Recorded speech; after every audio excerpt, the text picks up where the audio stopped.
Most people think abs are built with crunches and planks, but if you're not training these 6 methods, then you're leaving strength stability and injury prevention on the table. In this episode, I'm breaking down what your favorite influencers aren't telling you about and how the core really works and how to finally train it right. So if you don't know me, I'm Matt Banwart. I own Red Wolf CrossFit in Huntington Beach, California with my wife, Caitlin. And we started this podcast with one goal in mind, and that was to make fitness education accessible, engaging, and effective for everyone. Let's get right into it, shall we? So I have 6 methods of core training that are explained for real life and not just for gym nerds. So I'm going to really break this down to where it's easy to understand, because a lot of these can have some scientific terms to it, which is not necessarily that you will understand it, but it's more just so that way we can actually paint a picture, being how you can only just listen to me and I can't really show you anything with this because this is a podcast. So first off, let's go over how, most people butcher core training. Okay, so there's too much flexion, there's not enough stability. Now, contrary to popular belief, your abs weren't built for flexion. So flexion meaning like a sit-up. Okay, that's flexion. Whereas stability is something like a plank or a carry, like a farmer walk is for stability. So that is what the trunk or the core is actually designed for, is to stabilize and brace the spine. It's not made to go through range of motion. Okay, so let's get that clear off the table. Again, if there's anything you take away from this podcast, you take it away in the first 90 seconds, which is that the core was not built for flexion. It was built for stability. So why does this matter? Because, longevity, back health, and performance and aesthetics all fall into this category, and we have to train it right, and we have to train it just like any other muscle group. And we also have to have variety as well, because if we keep training the same stuff over and over again, we're not going to keep making progress. So today's goal, I'm going to teach you the 6 methods, what they are, and how to apply them fast. So why core training is more than just crunches. So let's first off just define core. It's not just your six-pack. It includes your rectus abdominis, includes your obliques, your transverse abdominis, your quadriceps labor. I'm not going to get into the anatomy of it, but there are multiple muscle groups in the core themselves. And the core's job, again, is to transfer force, stabilize the spine, and allow for movement or resist it itself. And there's a difference between movement versus bracing, and we're gonna get into that later on. But let's get into the first. Let's go right into the 6 methods of core training.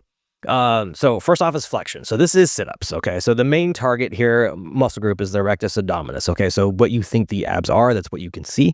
And then it's just simply bending your spine forward. That's really the simplest way to put it. So example, sit-ups. So why this matters is because you still want to train flexion. I'm not saying that flexion isn't a bad thing. Like I said earlier, that training spinal flexion, strength, like sit-ups and toes to bar, they're still going to benefit you. Okay, so some other examples are reverse crunches, hanging leg raises, cable crunches. Those are other great implementations that CrossFitters usually don't do that can be implemented into flexion training. Because if we only train GHG sit-ups, regular sit-ups, and toes to bar, we're leaving a lot of extra gains on the table that could be helping us do other things that are also easier on the nervous system that we can sustain a longer time in. And not only that, but we get a lot more volume in with that as well. Now that covers flexion.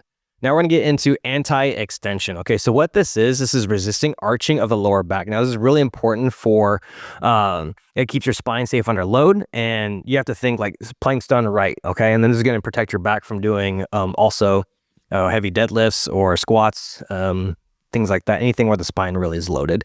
And the rectus abdominis is where the core, it's the deep core.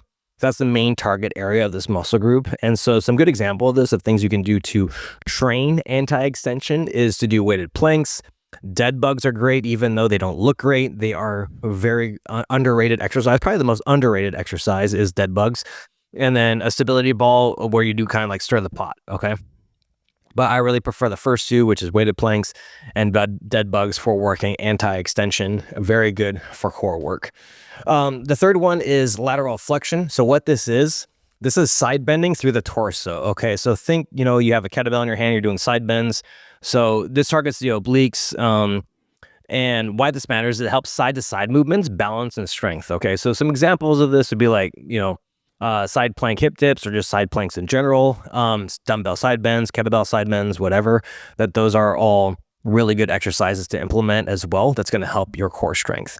And then we have anti-lateral flexion. So what this is resisting side bending forces. So the main target here for the muscle group is the obliques. So very similar to the anti-extension. Sorry, not the lateral flexion. That's what I meant. Is that this keeps the spine stacked under asymmetrical loads. So think like carrying groceries. Okay. So again, like doing kind of like just carrying anything just in one hand, essentially. So a good example of how to train this would be like side planks. You could do a suitcase carry, which is essentially just carrying a weight in one hand, kind of like how you carry groceries, and then a single arm deadlift. So that's just kind of being static, but you're kind of going up and down instead of just carrying something. And the next one, number 5, is rotation. So this is twisting through the torso.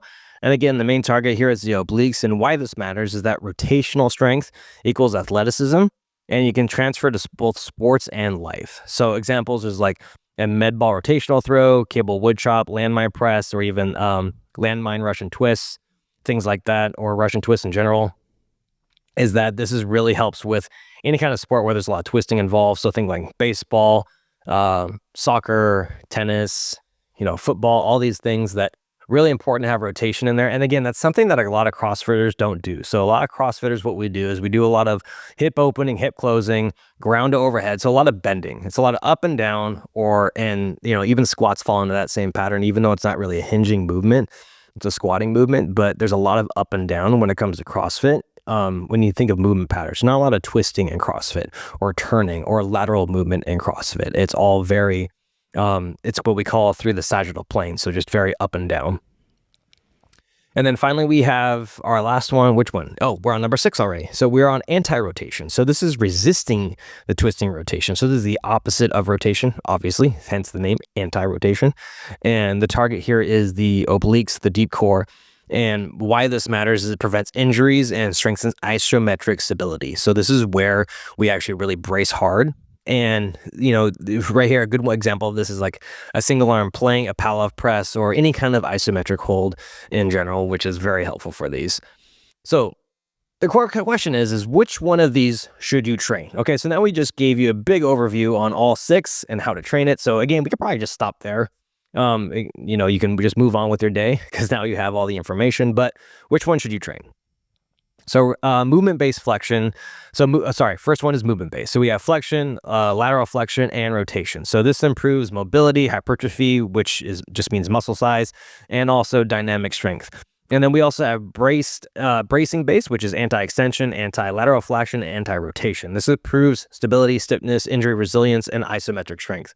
And in real-life application, regardless of whatever athlete you are, even if you're not even an athlete, but if you're just in fitness, you need both. And desk workers need more bracing. I would say that lifters need both for longevity, but bracing is probably the most underutilized one here. So it just depends on which one you're training for, but you really just need all of them. So just leave it at that. And some common mistakes to avoid is training only flexion. Okay, so this is probably the most common thing that I see, and this is the most common mistake I made when I first started training. Is I would only train flexion. I thought planks were useless. I didn't even think farmer walks were even a core stability exercise. But then when you do heavy farmer walks, you realize real quick that it is a core exercise. And you can't neglect anti-rotation or anti-extension because this is what's going to help stabilize the spine, like I said earlier, and this is what's going to help you handle any kind of load on your spine, like back squats, deadlifts, front squats, overhead squats, Olympic lifts, all that stuff. And, another mistake to avoid is not progressing exercises. So a lot of times that once we kind of get comfortable with something or a certain rep range or an exercise, we kind of stay there and we don't really add too much variance to it, especially because we don't want it to hurt our performance in other areas. But at the end of the day, having progressions and a progressive overload or either in volume, intensity, or frequency is just as important as adding that in to our midline work, just like we do with any kind of progression with the Olympic lifts or any other traditional muscle group lift, is that there has to be some sort of a progression to make sure that we're improving. And also we have to assess and not guess, and making sure that we know exactly how we're training, what our training load is, so that way we can progress that as well, and also implement deloads in there if we need to. And then also the final mistake that you want to avoid is not thinking about function outside of the gym. Okay, so I think that's a lot of times that we think that abs are trained solely in the gym or in the kitchen, but at the end of the day, that you're using your core, even when you sit down, that you're using your core to stabilize. And so we want to make sure that core strength is something there because it's very preventive for back injuries. And some action steps that you can do today is first off, audit your current routine and add in what's missing. And a lot of times it's rotational work and it's anti-extension. So a lot of balance movement and bracing movement, playing some more carries will definitely help you, especially doing offset carries, where it's on one side is really going to help long term. And you want to rotate core training days just like you would rotate squats, bench, and pull. So, one day you should have a lot of flexion. The other day you should have a lot of just stability work, and then you have anti-rotation, and you just rotate through these, and that way it also keeps it fresh. That way you're not bored doing the same thing over and over again. And all this also prevents overuse, minor overuse injuries as well, because if you keep training the same movement patterns over and over again frequently, that over a long enough timeline, your body's just gonna either fully adapt to that, and you're gonna have to do something drastic to keep making progress. Or if you add in a little bit of variety, boom, you're gonna keep making some gains there and also keep your nervous system guessing to where, you're able to have a little bit more variety in there to where you don't get as bored, and your brain can sense that. And you also want to start simple.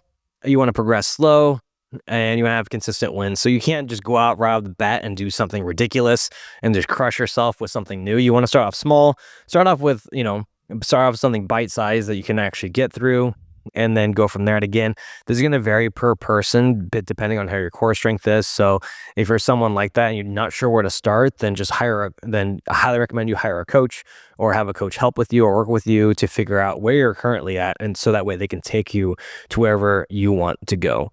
So some key takeaways here is that core training isn't optional, it's foundational. And please share this with someone who's only doing crunches, because having these different methods into your training systems is extremely important. Now, if you already go to Red Wolf, we already have this implemented in there, so you don't have to worry about it, because we do add in rotational work. We add in all these 6 elements to it, not just doing only toes to bar, sit-ups, and reverse crunches. That we're always adding in other things as well, especially holds. And we do that in our warm-ups a lot as well to make sure the core is fully activated. And then, if you found this helpful, do me a favor, share it with a friend, and nailed it. I'll catch you guys next time.